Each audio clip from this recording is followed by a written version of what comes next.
பாருங்களேன், எத்தனை பேர் இந்த பழம் பார்த்துருப்பீங்க. இதுக்கு பேர் தான் பீனட் ஃப்ரூட்னு சொல்லுவாங்க, மரக்கடலை அப்படின்னு சொல்லுவாங்க. பாருங்களேன், எங்கள் தோட்டத்தில் எப்படி காய்ச்சிருக்குது அப்படின்னு மட்டும் பாருங்கள்.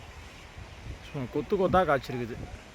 இது எப்படி இருக்கும் அப்படின்னா, அந்த பழம் நல்லா பழுத்ததுக்கப்புறம் சாப்பிட்டிங்கன்னா டேஸ்ட்டு வந்து சான்ஸே இருக்காது.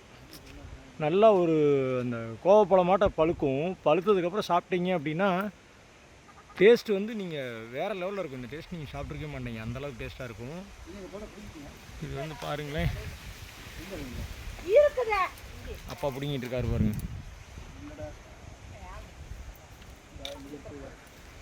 இப்படி நல்லா பழுத்ததுக்கு அப்புறம் தான் பிடுங்கணும். அப்போ தான் வந்து டேஸ்ட் நல்லாயிருக்கும். இதான் இங்கே பழுத்துருக்கு பாருங்க, இப்படி தான் பழுத்துருக்கும். பிடிங்கிருங்க பாரு, வாயில் ஓட்டுங்க, அதில் ஓட்டுங்கப்பா. அது நல்லா வளர்த்துருக்குதுல்ல.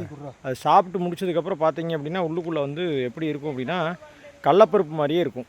உண்மையாகவே அது டேஸ்ட்டு சான்ஸே இருக்காது. கண்டிப்பாக எல்லாருமே வீட்டில் வளர்த்துங்க. குழந்தைங்கள்லேருந்து எல்லாத்துக்குமே ரொம்ப ரொம்ப பிடிக்கும். சீக்கிரம் காய்க்கு வந்துடும், ஒரே வருஷத்துக்குள்ளே காய்க்கு வந்துடும். பாருங்களேன், எல்லாமே இருக்குது. இதான் முடிச்சு தான் இருக்குது பெருசு பெருசாக.